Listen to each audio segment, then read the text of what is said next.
Our next speaker is Gavin Emerson. Gavin has been a clinical hypnotherapist for over 25 years. In the late 90s, he was vice principal of the LCCH, and at that time helped to develop its training programs in clinical and medical hypnosis. He then spent considerable time working in legal, medical personal injury cases involving PTSD.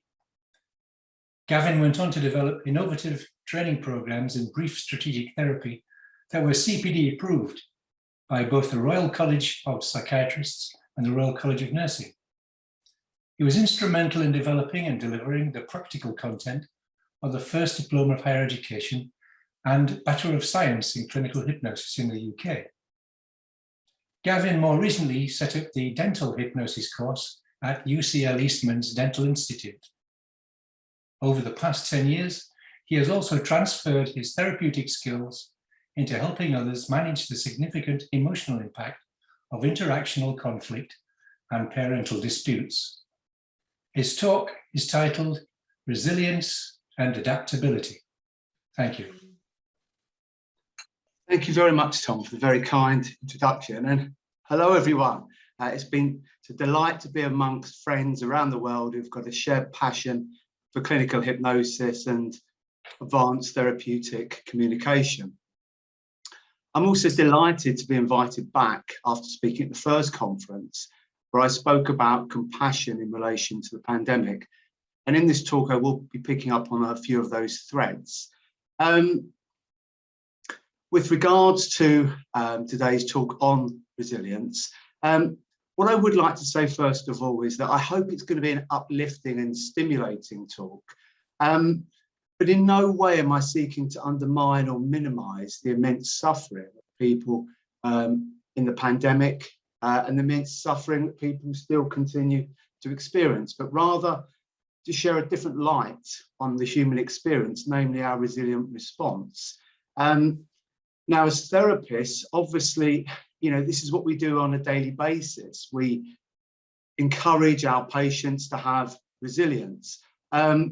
But part of this talk really is to review what we know about resilience in relation to the pandemic, and if there can be some lessons learned or the possibility of ideas as to how we can bolster resilience going forward for our clients. Okay, so let me share my PowerPoint.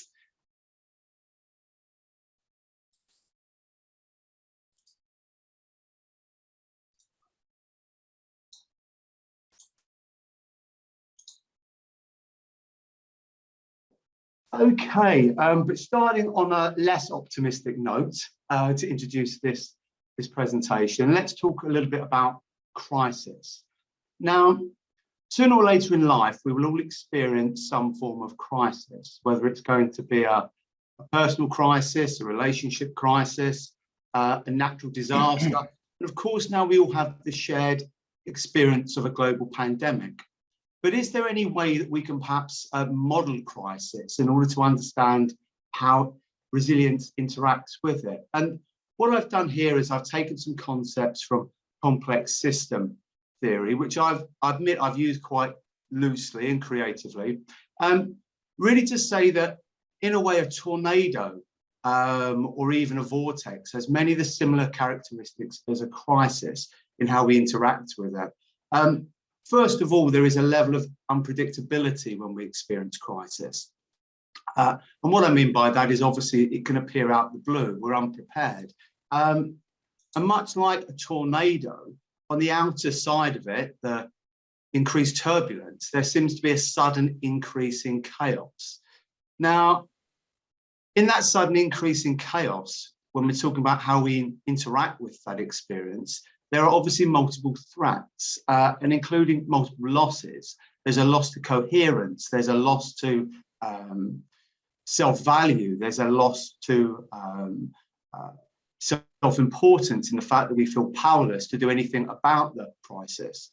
But interestingly enough, if we observe a crisis over time and how we interact with it, even though we experience initial chaos, over time, what we can see is that we tend to get pulled into greater linearity.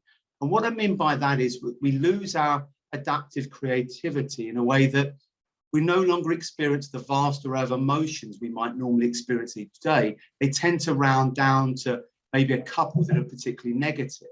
Our thoughts become more linear. We become more black and white in our thinking.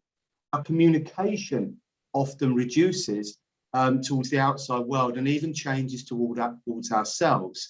So what we can see is that even though that initially we were in chaos, there actually is a loss of adaptive, additional creative information. Now, what we understand from this analogy of a tornado and being and interacting with it is that the more severe, the more complex the initial chaos, and the longer we're caught in the pull of the tornado, the greater the chance there is of significant psychological harm or damage. Okay, so let's talk about resilience and how resilience can interface with crisis. Now, what we've got here are some basic definitions, and just for your information, the word resilience comes from the Latin meaning to recoil or rebound. And in public or popular psychology, you often hear this term bouncing back. But what we can see if we look at the BPS or the American Association definitions, it seems to involve much more complexity than simply bouncing back like a plastic ball. The BPS says resilience is the capacity of a dynamic system to adapt successfully to disturbances that threaten the viability, the function, or the development of that system. Whereas the American Association says it's the process of adapting well in the face of adversity, trauma, tragedy, threats, or even significant sources of stress. Okay, so what does resilience theory actually tell us? Well, what resilience theory tells us, first of all, is there isn't one theory, and there seems to be multiple theories depending upon what you're researching or looking at. But there are some general points we can take from resilience therapy or theory that I think are particularly useful. Now, first of all, where does our resilience come from? Now, it's suggested perhaps it comes from our genetics. We know that some people have variants of their adrenoreceptor gene, which makes them more susceptible to stress, and also are going to experience stress long after a particular difficult event in their lives. There's also environment, and I mean there particularly our family environment. You know, we know that growing up in an environment where we feel loved and cared for certainly helps us, if nothing else, to regulate our own emotions and soothe ourselves. Now, around 20 years ago, though, there was a real shift in what resilience research looked at. And that was simply because consistently they found that even though they looked at people's childhoods, that people consistently defied the odds. They adapted well, they were successful in their lives, even if they'd had difficult upbringings. Now, researchers therefore started to look at not what caused problems or what caused low levels of resilience. They started to look at what qualities actually made us or other people more resilient in the first place. And then also the addition of realizing that in the majority of cases, the vast amount of our resilience is learned as we interact with our lives and through our neuroplasticity. Now, the good news, therefore, is that those of you who are a bit more mature, resilience seems to increase as we go through our lives. Also, resilience is common. And what I mean by that is that when you look at research, it's suggested that up to 60% of the American population has experienced trauma of some form. But yet, between 10 and 15% experience some type of traumatic response as a result or a deterioration in their mental health. So resilience is common. Resilience is also dynamic rather than fixed. And what I mean by that is that you can be very resilient in one aspect of your life. For example, I could have a client who's a fighter pilot or even a brain surgeon. But when they experience perhaps something they're not prepared for, such as a relationship breakdown or even the bereavement of a close family pet, ultimately their resilience can seem to break down in almost a butterfly effect way, and they feel necessarily unable to cope. I think a really important point to get across in this presentation is that resilience is not about mental toughness, because if you look across the board, resilience research, it suggests that consistently, those of us who have greater resilience experience exactly the same emotions and distress initially as everyone else. Perhaps the main difference is how they interact with that distress. And one other point I'd say is resilience isn't one thing, but seems to be an emergent property through a number of interacting brain areas. Okay, so what does resilience actually do? And I think this is quite helpful, and I've taken this from positive psychology. Resilience initially helps to buffer us. It has a buffering effect, particularly during crisis. It serves to stave off mental ill health. It serves to stave off perhaps the most significant post-traumatic stress. It reduces protracted levels of high anxiety or significant depression. But interestingly, we can see it also has a bolstering effect. And what I mean by bolstering is that, surprisingly, even as we go through a crisis, there are still other aspects of our mental health that we can be improving. For example, there's some research in China where actually people's pleasure in life and hope in life actually increased during the pandemic. So what I'm trying to say here is that there are many aspects of good mental health that can be bolstered within a crisis of any form. Now, building. Now, this is an important one. It utilizes the crisis in a transformative way. Now, as therapists, we're used to our clients perhaps finding new meaning, new purpose, reevaluating their lives, reevaluating their relationships. But it's suggested that an element of resilience is exactly that it can help people to transform the way they think about themselves and their lives as a result of experienced crisis. Okay, now, just a very, very short few words about, I suppose, brain chemistry. And what I've got here is Paul Gilbert, professor of psychology's evolutionary model of emotional regulation. Now, he suggests as human beings, and I know this is simplified, that we have three distinct emotional systems with three distinct brain areas and distinct brain chemistry. Now, he highlights the drive system, and its purpose is to motivate us towards resources and tends to involve the production of dopamine in the nucleus accumbens. The soothing system, we're all familiar with this, part of it being the parasympathetic nervous system, and its purpose is to manage distress and promote bonding. And then we have our threat system, and we're all familiar with our fight or flight system and our amygdala pathways. Now, what's interesting is when we look at the qualities of resilience, and we're going to look at a few of them in a few moments, they can seem to engage both our drive systems and our soothing systems to generate positive emotional states. So let's just give you a few examples. Now, self-compassion, this cross-sectional research demonstrates that people with more self-compassion felt less traumatized by COVID-19. Now, this is consistent with what I expressed in the last conference, that compassion can bolster us and buffer us from PTSD, particularly as research from war veterans.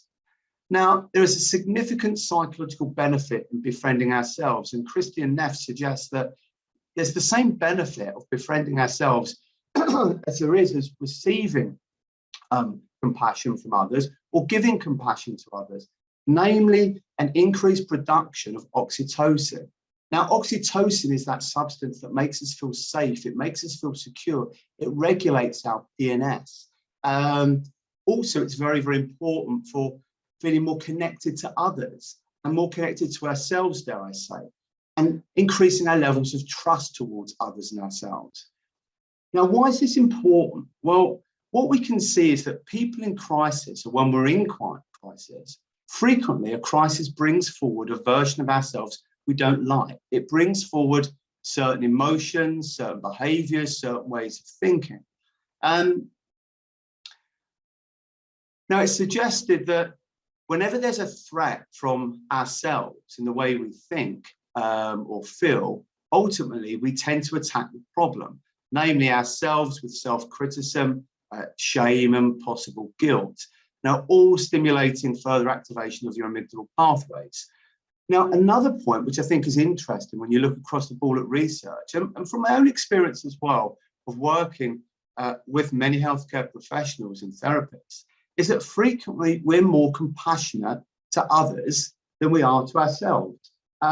Let's just do I suppose, a 5-second survey. Think about, for a moment, how you speak to your clients if they're suffering, what tone of voice you use, your emotional intent, your level of warmth, your level of concern. And in contrast, now let's think about the last time you were speaking to a client and perhaps you couldn't get Zoom to work, or you had another minor issue in your life. Now, that's particularly important because it highlights that even for us as therapists and healthcare professionals, we can be susceptible to having low levels of self-compassion, which actually then can impede our levels of resilience. Now, self-compassion, just as a reminder, tends to move us from self-judgment, self-criticism, and shame to warmth, understanding, from isolation to common humanity, that we're not alone in our suffering, which is incredibly important to recognize. Not only are we not alone, but ultimately it's not our fault, particularly when you look at our brain evolution over the last 2 million years, for the way we feel. Self-compassion helps us to move from over-identification or even avoidance to following from the previous talk, mindful awareness. It allows us to be aware of our painful feelings, which hopefully helps to process them. Now, self-compassion, emotional warmth, and safety, all positive emotions, can be enhanced through a range of imagery-based hypnotherapeutic approaches, which is something I talked about on our last talk, so I won't go back into that again. Now, further ingredients of resilience, and this is by no means an exhaustive list, it's just to highlight some of the points. The next one is gratitude. Now, gratitude, there is significant evidence of gratitude's bolstering role during the COVID-19 pandemic, and particularly because we understand that gratitude increases our levels of serotonin and therefore elevates our mood. Now, gratitude clearly can be towards ourselves, self-compassion, it can be towards others, it can be towards our environment or the universe. But what we know about gratitude is that it elevates mood and generates positive emotional states. And it also, facilitates the development and maintenance of relationships because it encourages people to be, I suppose, kinder towards us. Now, one slight digression here is just to say that before I became a hypnotherapist, which is a long, long time ago, I had the privilege of being a frontline firefighter. Now, what has stuck with me from my time of being a firefighter is not the immense trauma that I came across, and it wasn't seeing people trapped in cars or perhaps in very life precarious situations.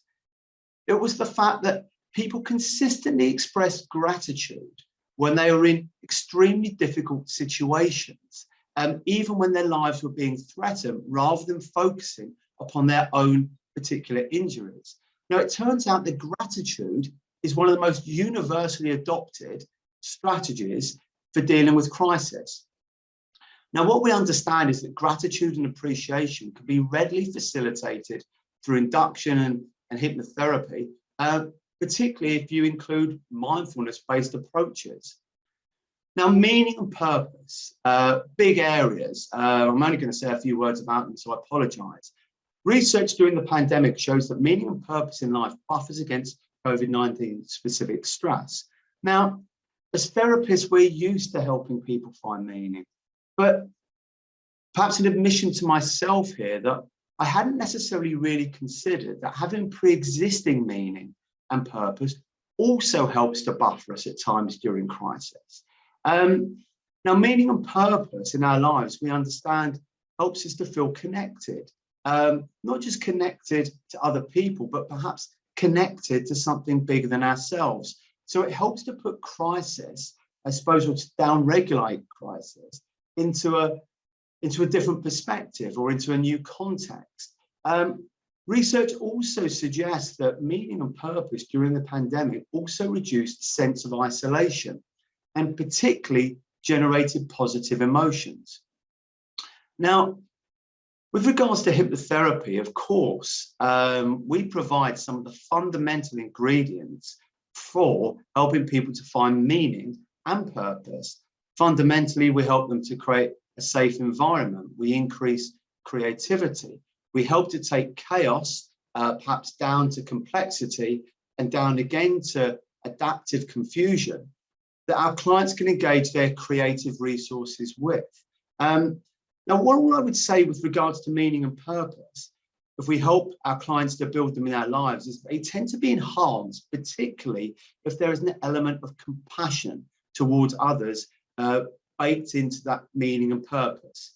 Now, other important elements include obviously hope, optimism, grit, humor, high quality connections with others, to name just a few. But I suppose what I'm trying to get at here from my talk is that increasing resilience actually involves generating multiple positive emotional states. It involves enhancing our relationship with others and ourselves. And coming back to my tornado analogy, what it involves, I suppose, is metaphorically, is creating a new weather system where those qualities interact with themselves, which then interact with the tornado, which means that it buffers us. That resilience buffers us if that we have that quality, particularly at the early stages of chaos. It helps to bolster us whilst we're pulled in to the tornado. And it helps us to build when we have the opportunity, perhaps through the rotation of that tornado, to move in a different direction in our lives. And what's important to understand is that the qualities of resilience can be individually bolstered and enhanced through a broad range of imagery-based hypnotherapeutic strategies. And it sort of brings me back very much to thinking about Heartland, believe it or not, that in a way he was right, particularly in relation to resilience, that it's about building a system of positive qualities rather than in a crisis trying to fix the problem. Now, just one further thought, I suppose, for ourselves as therapists and our clients is that crisis preparedness seems to be the sort of buzz term that a lot of businesses and arenas are talking about these days. Now, it does make me think, particularly after reevaluating, in my mind, what the qualities of resilience are. Is a service that we could be offering more to our clients is the ability to be prepared for possible future crisis. We know they're going to happen.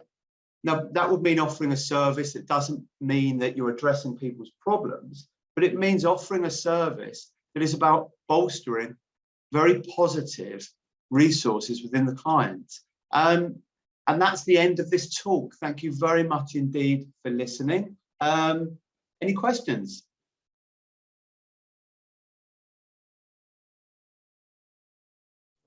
Hi, Dr. Anna. Your mic is muted, Dr. Anna, just to let you know. Hi, Gavin. Thank you so much. Hello. Just checking whether anyone's got any questions.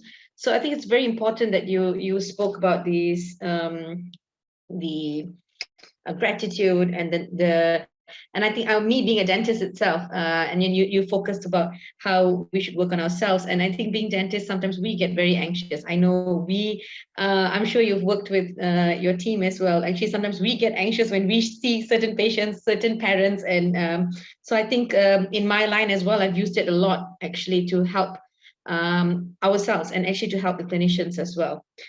So just, yeah, there are no questions at the moment, but as usual, as we said, that we would channel the questions to you if anything comes up later. Okay, thank you so much, Gavin. Thank you. It's been a real pleasure. Thank you very much indeed.